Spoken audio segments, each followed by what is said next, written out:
자, 배임죄입니다. 자, 서론 보기 전에 다음 페이지 법조문을 봅니다. 자, 355조 2항. 자, 배임죄는 타인 사무 처리하는 자가 주체가 됩니다. 그리고 임무희배 행위, 줄여서 배임행위라 하죠. 이 배임행위를 했을 때 배임죄는 착수가 됩니다. 그리고 객체는 이익이죠. 재물 없죠. 그래서 CF, 재물 X. 객체가 재산상 이익만 규정되어 있기 때문에 순수 이이득죄라 합니다. 자, 그리고 이 타인 사무처리자가 취득하거나 아니면 제3자가 취득하게 하여 취득이 구성요건 요소 되어 있죠. 그래서 배임행위와 취득가의 사이에 인과관계가 있어야 되는 것이고, 그리고 본인에게 손해를 가했을 때 역시 마찬가지로 인과관계가 있어야 됩니다. 그리고 이 손해를 가했다는 것이 법조문에 나와 있죠. 법조문에 나와 있어서 구성요건 요소가 되죠. 그때 요 손해가 나오면 배임행위는 기수가 됩니다. 그래서 착수는 언제 있다? 착수는 배임행위를 했을 때 착수가 있고 손해가 나오면 기수가 됩니다. 다시 말씀드리면 배임행위와 취득과 손해 발생 사이에는 각각 인과관계가 있어야 되는 것, 그러면 기수가 됩니다. 인과관계 없으면 미수가 되겠죠. 그래서 배임죄는 미수처벌조항이 있습니다. 자, 올라가면 자, 의 나와 있죠. 판례 보시면 위태범이다, 동그라미, 위헌범이란 얘기입니다. 그래서 손해액이 현실적으로 확정될 것까지는 필요 없죠. 확정되어야 한다 하면 틀립니다. 다시 올라가서 미수처벌하고요. 객체가 이익이기 때문에 순수 이득죄이고요. 상습범 없습니다. 그쵸? 그 점에서 뭐랑 똑같다? 횡령죄와 똑같다. 횡령죄도 상습범 없어요. 횡령죄도 미수처벌조항이 있고요. 횡령죄와 차이가 있는 것은 객체에서 차이가 있습니다. 횡령죄는 순수 재물죄, 배임죄는 순수 이득죄. 그쵸? 자, 본질 보시면 배신설 동그라미입니다. 이 배신설이 우리 통설과 판례가 취하고 있는 견해죠. 그 배신설에 따랐을 때 동그라미 2번을 보시면 횡령죄는 재물을, 배임죄는 재산상 이익을 객체로 한다는 점에서 차이가 있을 뿐이다. 이 두 가지는 나란히 병행하는 것인데 병행이고 서열 우위가 없는데도 불구하고 학자들은 뭐라 하냐면 재물이 이득보다 특별관계에 있다. 이거 보는 거예요. 그래서 재물에 해당되는 횡령을 먼저 검토해보고 횡령이 안 될 때 나중에 배임을 검토하겠다는 것이 학자들 얘기입니다. 그래서 우리 학자들은 횡령과 배임의 관계에 있어서 특별법과 일반법 관계에 있다. 이렇게 정의를 내리고 있습니다. 학자들이 그렇게 내리고 있으니까 그대로 따라가시면 됩니다. 다시 볼게요. 배신설이라 하는 것은 타인의 신뢰를 배반하는 것이다. 그쵸? 그래서 본인에게 손해를 가하는 데에 본질이 있다는 견해가 배신설이다. 따라서 신뢰 배반이 본질이기 때문에 법적 대리권이 없는 자도 얼마든지 배임죄의 주체가 될 수 있다는 견해입니다. 반면에 권한남용설도 있어요. 권한남용설은 통설 판례가 취하고 있는 견해가 아니기 때문에 그냥 눈탱만 하시면 되겠습니다. 원래 안 집어넣었었는데 최근에 권한남용설까지 시험에 나오고 있기 때문에 한번 넣어봤습니다. 어쨌든 같이 보지 마시고 여러분들은 배신설 위주로 보시고 이와 구별을 해서 권한남용설도 있더라. 이렇게 보시면 되겠습니다. 배신설 확실히 알아두셔야지 권한남용설을 알 수가 있어요. 같이 처음부터 보시면 뒤죽박죽 됩니다. 일단 배신설로만 정리하시면 되겠습니다. 자, 판례 보시면 역시 신임관계에 기초를 둔 타인 재산보호 관리 의무에 있다고 해서 역시 배임죄를 배신설 취하고 있는 판례 취지입니다. 따라서 적법한 대리권이 있음을 요하지 않는다. 올라가 보시면 동그라미 1번이죠. 여기 대리권이 없는 자도 얼마든지 주체가 될 수 있다는 것이 판례입니다. 그런데 권한남용설 가보면 대리권이 있는 자만이 주체가 된다고 하고 있죠. 이것은 판례가 취하고 있는 것이 아니죠. 자, 그렇게 같이 정리를 해두시고 자, 다음 페이지 갑니다. 주체, 타인 사무 처리자만 주체가 될 수가 있기 때문에 진정신분범이라 부릅니다. 자, 판례, 타인의 재산관리 사무를 대행하거나 또는 재산보존 협력하는 사람을 타인 사무처리자라고 한다. 이렇게 정의 내리고 있죠. 그리고 밑에도 보시면 대리권이 있음을 요하지 않는다고 해서 아하, 배신설이구나 고 알 수 있겠죠. 그리고 근거는 법령, 계약, 관습, 사실상의 것 다 포함된다고 보고 있습니다. 자, 여기 동그라미 1번, 동그라미 2번 하시고, 자, 밑에 역시 타인 사무처리자 정의 내리고 있죠. 신임관계에 기초하여 타인 재산 보호 내지 관리하는 데 있어야 한다. 타인 사무처리자가 주체가 되기 때문에 자기 사무처리자는 주체가 될 수가 없어요. 아시겠죠? 설령 그 자가 그 사무처리가 타인에게 이익이 되어서 타인에 대해서 사무 처리할 의무를 부담하게 된다 손치더라도 어쨌든 그건 자기 사무니까요. 배임죄가 되지 않는다 그 뜻입니다. 자, OX 판례입니다. 자, 1번 판례. 자, 미성년자와 친생자 관계는 없으나 그 말은 생모는 아니란 얘기죠. 자, 계모일 텐데요. 자, 그런데 호적에는 친모라고 등재가 되어 있습니다. 자, 등재가 되어 있는 자가 그 미성년자가 상속받은 상속재산이 있을 텐데 그 상속재산에 대해서 그 처분에 관여를 했다. 즉 의무처분했다는 얘기죠. 자, 그랬을 때 배임죄가 될 수 있을까의 문제인데 배임죄가 된다는 것이 판례입니다. 자, 다음 판례 최신 판례인데요. 나오자마자 출제가 됐습니다. 체크하시고 요 2번 판례랑 비교할 것이 그 밑에 1번 판례입니다. 체크하시고 판례 번호 보면 같은 판례죠. 자, 어떤 것은 배임죄가 되고 어떤 것은 배임죄가 안 되는 경우가 있습니다. 자, 보겠습니다. 자, 지입차주가 자신이 실질적으로 소유하거나 처분 권한을 가지는 자동차에 대하여 지입회사와 지입계약을 체결했다. 자, 지입계약 내용 제가 횡령죄 할 때 말씀드렸는데요. 자, 그 지입계약할 때 이 차주가 그 차량을 임의 처분하게 되면 횡령죄가 된다라고 말씀드렸죠. 자, 그와 연장선에 있습니다. 자, 지입계약을 체결했는데 그 지입계약 체결 내용이 이런 거잖아요. 운송사업용 자동차에 대한 등록, 유지 관련된 사무대행인 겁니다. 사무대행을 이제 회사에게 위임하는 것이죠. 이것이 바로 지입계약 내용인데요. 따라서 그때는 요 회사 운영자입니다. 지입회사 운영자는 요 차주와의 관계에 있어서 타인 사무처리자 즉 배임죄의 주체가 된다는 얘기입니다. 그 말은 이 지입회사 운영자가 그 차량을 이 회사 운영자가 차량을 임의 처분했다는 겁니다. 차주 동의 없이 임의 처분하게 되면 그때는 배임죄가 된다는 내용의 판결이죠. 자, 반면에 자, 지입계약 체결했다고 해서 전부 다 타인 사무처리자가 되는 건 아니고요. 지입계약 체결만 했지 여기 나와있지 체결만 했을 뿐이지 첫 번째 할부금을 넣지 않았단 말입니다. 무슨 말인지 아시죠? 우리가 보험계약을 맺을 때에도 계약서만 썼지 첫 번째 보험료가 들어가야지 내가 사고 났을 때 보험금을 제가 수령할 수 있는 것이잖아요. 마찬가지로 지입계약을 체결만 했다고 해서 바로 타인 사무처리자, 보관자 이런 신분관계 생겨나는 것이 아니라 첫 번째 돈이 들어갔을 때, 그렇죠? 할부금이 들어갔을 때 어떤 신분이 생겨나는 것이지 단순히 계약 체결만 갖고서는 그런 신분관계는 생겨나지 않는다는 것을 설명하고 있는 것입니다. 그래서 위에 판례랑 밑에 판례랑 비교를 하시고요.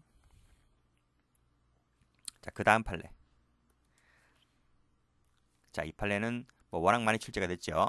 자, 금융기관 임직원은 예금주와의 관계에 있어서 타인 사무처리자가 안 된다. 따라서 이 예금주 예금 계좌에서 5천만 원을 금융기관 임직원이 임의로 인출했다 할지라도 예금주에 대한 관계에서 배임죄가 되지는 않는다는 얘기입니다. 무슨 뜻이냐고 하면 여러분이 은행에 가서 통장을 하나 개설을 하잖아요. 그래서 그 통장에 내가 돈을 입금을 하잖아요.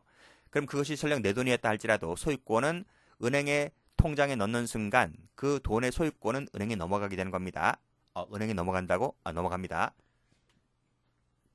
여러분이 필요할 때는 그 통장에 있는 자기 통장에 있는 돈을 인출할 수 있는 것은 그 은행과 설정된 채권 계약, 그 통장에 근거한 채권 계약에 근거해서 반환 청구권 행사를 했기 때문에 여러분이 다시 인출할 수 있는 것이에요. 그것은 채권 계약인 것이지 어쨌든 돈을 통장에 입금하는 순간 그 돈에 대한 소유권은 은행에 넘어간다. 이렇게 보시면 되겠습니다. 그래서 이런 부분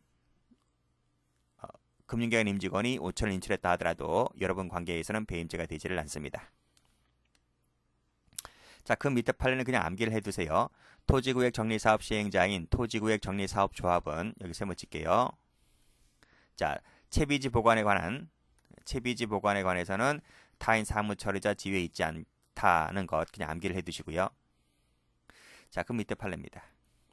부동산 매매에 있어서 미리 소유권 이전 받았다고 했습니다. 이전 받은 자는 이러이러한 약정을 했다 할지라도 매도인의 사무 처리가 된다고 볼 수는 없다. 즉 매수인하고 매도인 관계에 있어서 타인 사무 처리자라는 신분은 소유권 이전 받기 전까지입니다.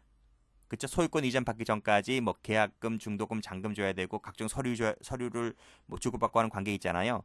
그러한 관계는 소유권 이전 받기 전까지만 그런 신분관계가 생겨나는 것이지 소유권을 이전 받은 이후는 그런 신분관계가 사라지게 된다는 것입니다. 그래서 꼭서 2번 이러이러한 약정, 계약금을 지급받는 즉시 피고인 앞으로 소유권을 이전하되 잔금은 일정 기간 내에 이를 담보로 대출받아 지급하고 허가를 받지 못하면 계약을 해지하여 완성해주기로 약정했다 할지라도, 그렇죠? 소유권을 이전받은 직후에 이전받았다고 했습니다. 이전받게 되면 말씀드린 타인 사무 처리자라고 하는 신분관계가 사라지는 것이기 때문에 그 이후에 이러이러한 행위, 근저당 설정, 임의소비, 지급 주지 않았다 하더라도 이것은 배임죄가 되지 않는다는 그런 내용의 판결입니다. 꼭 좀 기억을 해두세요. 그 다음 판례도 마찬가지입니다. 여기도 보면 신탁회사와 신탁부동산에 대한 부동산관리처분 신탁계약을 체결하고 소유권 이전 등기를 격려를 해주었잖아요. 격려해주는 순간 그 신분관계는 소멸됩니다. 여기도 나와있죠. 목적은 이전 등기 격려로서 이미 달성되었기 때문에 그 말은 타인의 사무처리자라고 하는 신분관계가 사라지기 때문에 그 이후 문제는 자신 사무다. 타인 사무가 아닌 자신 사무이기 때문에 따라서 이를 처분했다 할지라도 배임죄가 되지는 않는다는 내용의 판결입니다.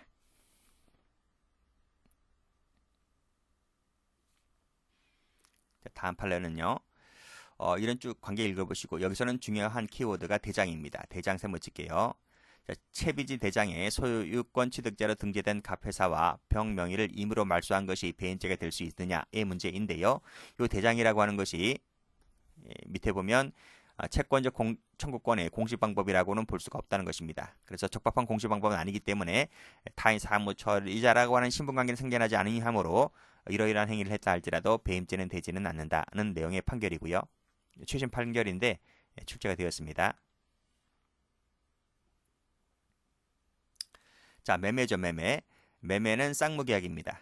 그래서 일방이 재산권을 상대방에게 이전할 것을 약정하고 상대방은 그 대금을 지급을 약정함으로써 그 효력이 계약이 생기는 이 쌍무. 그러니까 일방은 이런 의무, 타방은 저런 의무가 있기 때문에 그 의무가 동시 발생한다는 것이죠. 상대방과 내가. 그래서 쌍무계약입니다. 그래서 이런 의무는 타인 사무가 아니라 자기 사무다는 것이죠. 우리가 마트 가서 물건을 살 때 우리가 어떤 물건을 구입할 때 그 대가로 반대급부로 저는 돈을 지급을 해야 되잖아요. 그러니까 저쪽에서는 가게 주인은 나에게 물건을 건네줄 의무와 내가 저 가게 주인에게 돈을 줄 의무는 서로 쌍방에게 있는 겁니다.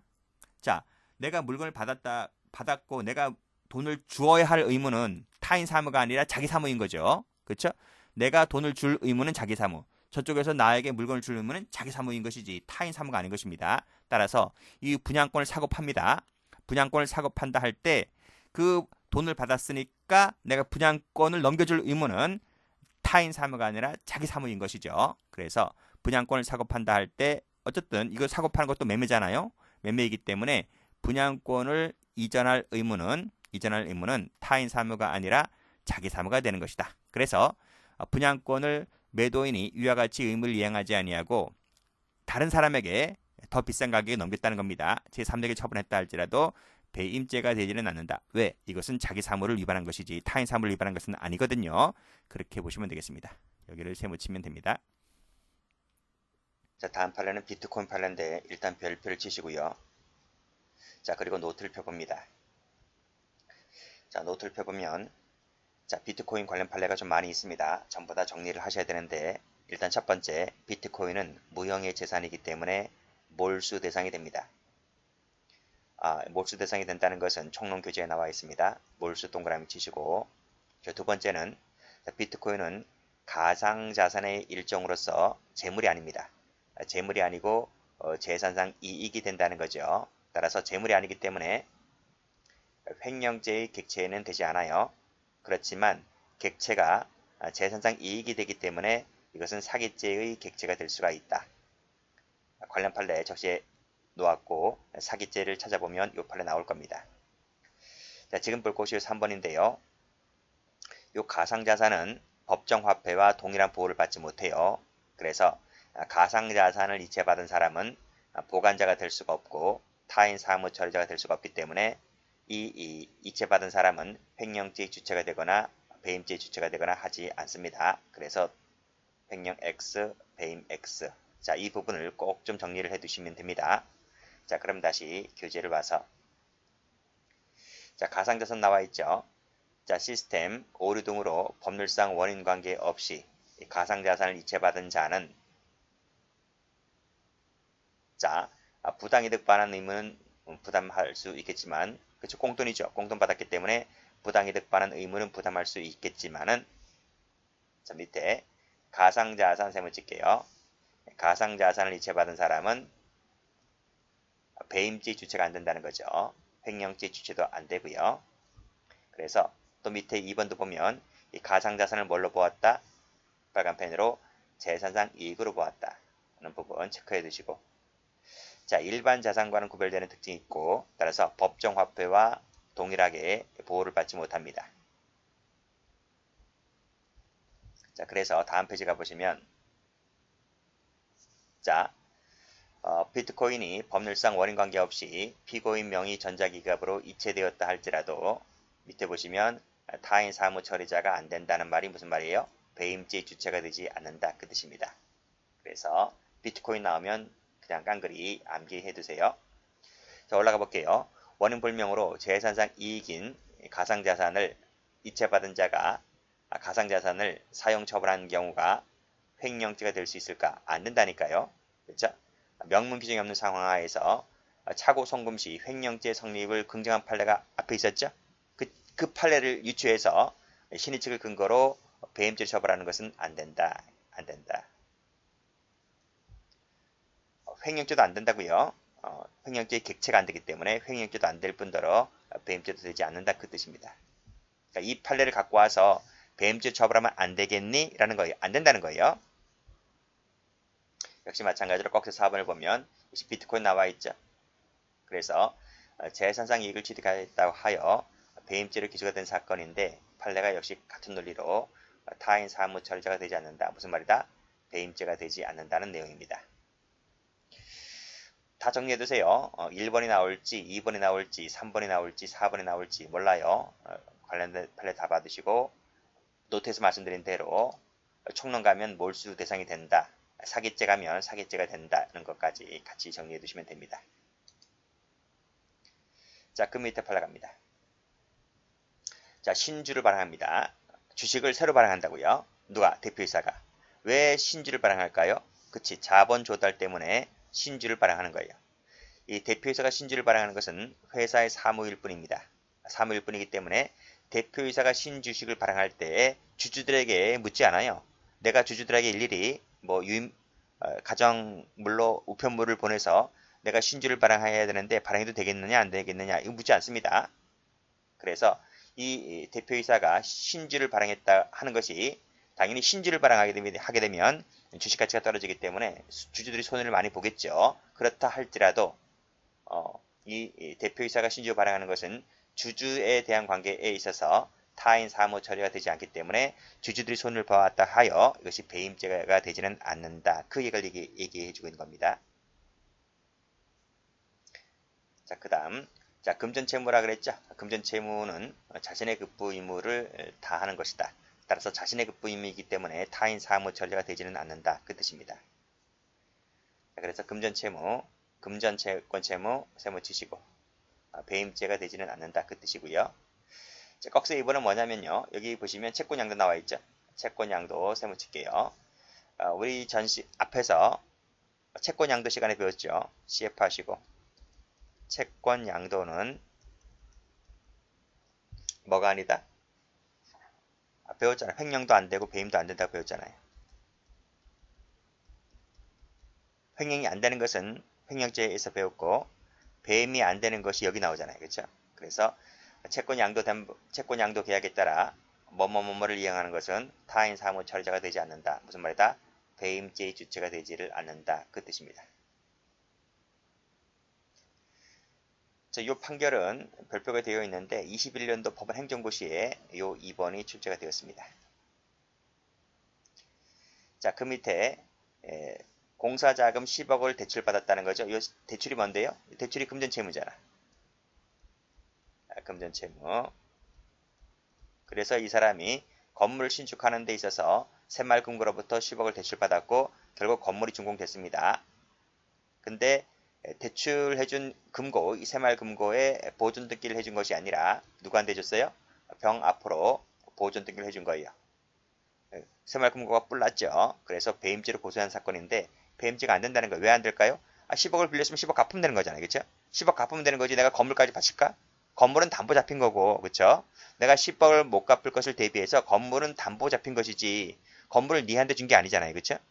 그렇죠? 그래서 다른 쪽에다가 돈을 빌려서 다른 쪽에다가 보존 등기를 해줬다 할지라도 금고에게 10억 받았으면 대출 받았으면 10억에다가 이자 더해서 반환하면 되기 때문에 다른 쪽에다 보존 등기 해줬다고 하여 새마을금고에게 배임죄가 되지 않는다. 그 얘기입니다.